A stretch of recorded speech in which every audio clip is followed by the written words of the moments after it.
Stable boy channel में आप लोगों का स्वागत है। 3 अनोखे गुरु। एक सफल बिजनेसमैन की रोचक कहानियां हैं। एक सफल बिजनेसमैन बता रहे थे कि लाइफ में बाउंस बैक कैसे करें।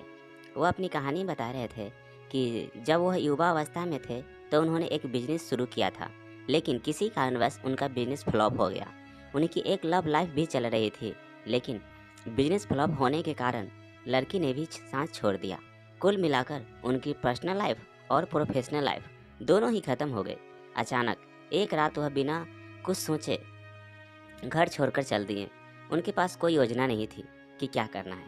वह बता रहे थे कि मैं अगले पूरे दिन भटकता रहा। भटकते भटकते रात हो गई। अंत में एक छोटे से शहर में पहुंचा। वहां पर दुकानें बंद हो गई थी, घर बंद हो गए थे। फिर वहां पर मुझे एक व्यक्ति दिखाई दिया जो एक दीवार में छेद करने की कोशिश कर रहा था। मैं उसके पास गया और बोला, अगर आप इजाज़त दे तो मुझे आज की रात रुकना है। क्या आज की रात बिताने के लिए आपके घर में जगह मिल जाएगी? वह व्यक्ति बोला, क्या बात कर रहे हैं? मैं तो यहाँ खुद दूसरों के घर के दीवार में छेद कर रहा हूँ भाई। मैं तो चोर हूँ, मेरे घर में कैसे रुकोगे? बहुत अनुरोध करने के बाद चोर बोला, ठीक है, आज की रात मेरे साथ रुक जाओ। मैं उस रात चोर के घर गया। उस रात के बाद मुझे मालूम चला कि चोर बड़ा अच्छा आदमी है। वहाँ मैं 15 दिन तक रुका रहा। हर रात चोर चोरी करने जाने से पहले 2 बात बोल करके जाता था। पहली बात, आराम से सोना, और दूसरी बात, सोने से पहले ऊपर वाले की प्रार्थना कर लेना। जब चोर चोरी करके वापस आता तो अगली सुबह मैं उससे पूछता था, क्या क्या कल रात में कोई बड़ा माल हाथ लगा? चोर कहता था, कुछ भी नहीं मिला। मुझे लगता है ऊपर वाले कृपा करेंगे और आने वाले दिनों में कुछ अच्छा मिल जाएगा। चोर रोजाना यह बोलता था कि शायद इस रात कुछ अच्छा हो जाएगा। हालांकि वो एक चोर था, पर वह चोर मुझे बहुत बड़ी सीख दे रहा था कि जीवन में हमेशा पॉजिटिव रहे। उन 15 दिनों में उस चोर को मैंने अपना पहला गुरु माना, जिससे मैंने सीखा कि जीवन में हमेशा पॉजिटिव रहना है। जब मैं वहाँ से चला तो थोड़े दिनों के बाद जंगल में मुझे दूसरा गुरु मिला। एक कुत्ता बहुत तेजी से भाग रहा था। मुझे बहुत प्यास लग रही थी। मैं भी उसके पीछे पीछे चलने लगा। मैंने देखा कि वह जंगल के बीच से निकलकर नदी के पास पहुंच गया। उसने मुझे नदी का रास्ता दिखा दिया।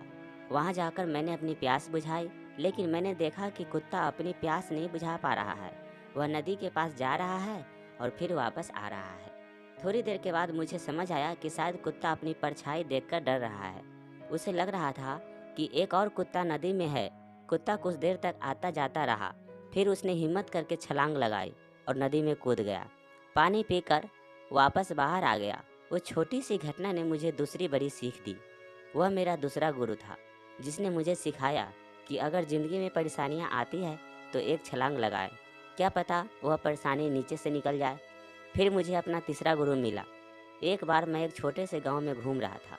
वहां मैंने देखा कि एक छोटा सा बच्चा जलता हुआ मोमबत्ती लेकर मंदिर की तरफ जा रहा है। मैंने उससे पूछा कि बेटा, क्या करने जा रहे हो? बच्चे ने कहा, मंदिर जा रहा हूँ।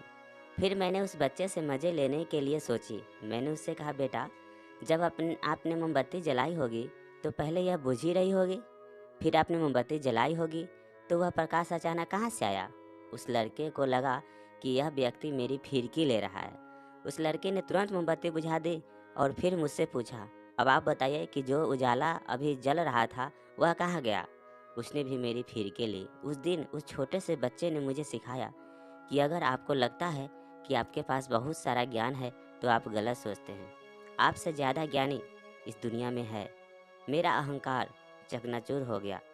मुझे यह 3 गुरु मिले जिन्होंने मुझे जीवन में वापसी करने का रास्ता दिखाया। उस दिन के बाद वापस मैं अपने घर आया, अपना बिजनेस शुरू किया और फिर मेरी शादी हो गई। आज मेरा जीवन आनंदमय है और मैंने इन 3 गुरुओं से सीखा कि लाइफ में बाउंस बैक करना कितना ज़रूरी है और कैसे करना है। कहानी का सार है, आपकी और हमारे ज़िंदगी में परेशानियाँ आती रहती है।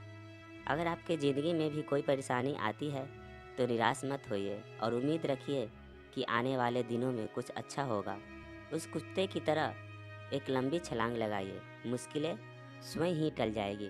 और ऐसे ही अच्छी अच्छी मोटिवेशन चैनल सुनने के लिए इस चैनल को लाइक शेयर और सब्सक्राइब कर लीजिए। और कमेंट में ज़रूर बताएं कि इस कहानी से क्या सीख मिली है आपको। Thank you.